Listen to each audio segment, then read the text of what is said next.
9월 A매치 평가전 일정이 나왔습니다. 한국 축구대표팀은 9월 23일 고향 종합운동장에서 코스타리카를, 27일에는 서울 월드컵 경기장에서 카메룬을 상대합니다. 이번엔 맞붙게 될 두 팀을 간략하게 소개해보면, 코스타리카는 피파 랭킹 34위, 북미 최종 예선 4위를 차지했고 플레이오프를 거쳐 올라온 팀입니다. 2022년 카타르 월드컵 2조에 포함됐습니다. 스페인, 독일, 일본을 상대하고 이번 한국과 평가전은 일본을 대비하려는 목적이겠죠. 카메룬은 피파 랭킹 38위, 아프리카 최종 예선 알제리를 꺾고 올라왔으며 이번 카타르 월드컵에서 브라질, 세르비아, 스위스와 함께 G조에 속했습니다. 최근 아프리카 네이션스컵 3위를 차지하기도 했으며 우리 입장에서는 가나를 대비하기 한 상대입니다. 평가전 상대를 잘 골랐냐를 따지기 전에 먼저 이 얘기를 해보고 싶습니다. 지난 6월 A매치 기간 때 브라질, 칠레, 파라과이, 이집트를 상대로 4연전을 치렀죠. 이때 4경기 모두 국내에서 진행했습니다. 그런데 9월 A매치도 홈에서 치른다? 이건 다소 이해할 수 없는 결정입니다. 9월 A매치는 월드컵을 앞두고 최정예로 치를 수 있는 마지막 기회입니다. 최종적으로 월드컵에 들어가기 전 원정평가전은 늘 있어왔고 통상적으로 월드컵이 열리는 나라 혹은 가까운 중립지역에서 경기를 했습니다. 원정평가전을 해야 하는 이유는 두 가지를 요약할 수 있습니다. 첫 번째, 현지 적응입니다. 월드컵이 열리는 곳과 유사한 날씨라든지 낯선 분위기 등에 익숙해지는 연습이 필요하겠죠.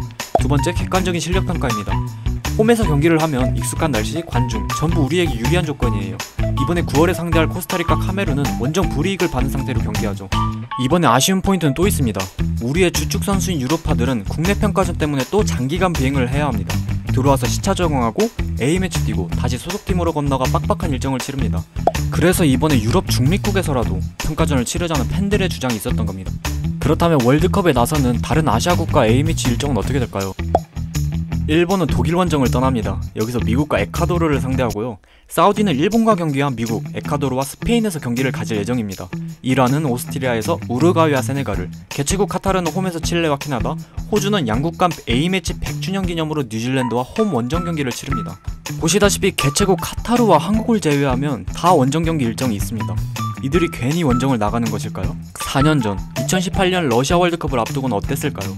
지금 보는 평가전은 최종 예선이 끝난 후, 다시 말해 월드컵 진출을 확정하고 치른 평가전들입니다. 2017년 10월 유럽 원정 평가전을 치렀습니다. 러시아와 모로코를 상대했고요. 한 달 뒤에는 홈에서 콜롬비아와 세르비아를 상대로 평가전을 가졌습니다. 그리고 여기부터는 월드컵 조별리그 상대가 정해진 후 가진 평가전 일정입니다. 1월에는 국내파를 중심으로 터키 전지훈련을, 그리고 3월에는 해외파 포함 완전체가 유럽 원정을 가서 북아일랜드, 폴란드와 평가전을 가졌습니다. 5월에는 홈에서 온두라스와 경기를 치르고 6월 1일에는 보스니아전에 출정식을 진행했습니다.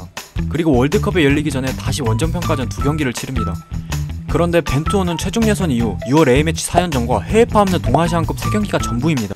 가뜩이나 A매치 경기도 얼마 안 되는데 강팀은 아니더라도 적어도 원정평가전을 했어야 하는 거 아니냐는 의문을 제기할 수밖에 없습니다. 일부 언론 보도에 따르면 이번에 원정평가전을 치르기에 제약이 많았다, 또 관중 수익을 생각할 수밖에 없었다는 말이 있더라고요.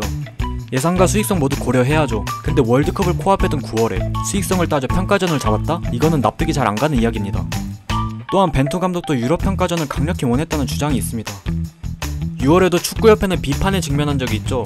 살라는커녕 1군도 아닌 이집트를 초청해 경기를 치렀습니다. 그런데 이 이집트가 벤투호가 상대했던 유일한 아프리카 팀이에요.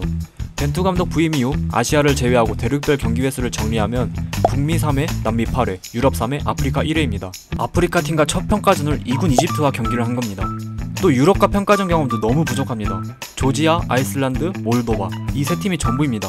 심지어 월드컵에 나선 나라들도 아니죠. 만약 우리가 우루과이나 포르투갈급이라면 국내에서 평가전 치르는 것도 이해를 하겠어요. 근데 우루과이도 9월 A매치 때 아시아 최종 예선 A조 1위 이란과 북중미 예선 1위를 차지한 캐나다를 상대합니다. 포르투갈은 네이션스 리그에서 체코와 스페인과 맞붙고요. 가나는 브라질과 한 경기 예정이지만 월드컵 직전 11월에 스위스와 평가전을 잡아놨습니다. H조 최약체로 평가받는 우리는 평가전 상대도 약하고 그마저도 원정이 아닌 홈평가전을 치르는 현실이 안타깝기만 합니다. 물론 코로나로 인해 일정이 연기됐고 A매치 잡는 것이 한동안 어려움이 있었던 것은 맞습니다. 하지만 그러니까 마지막 A매치만큼은 더 신경 써서 준비했어야 하지 않을까 싶습니다.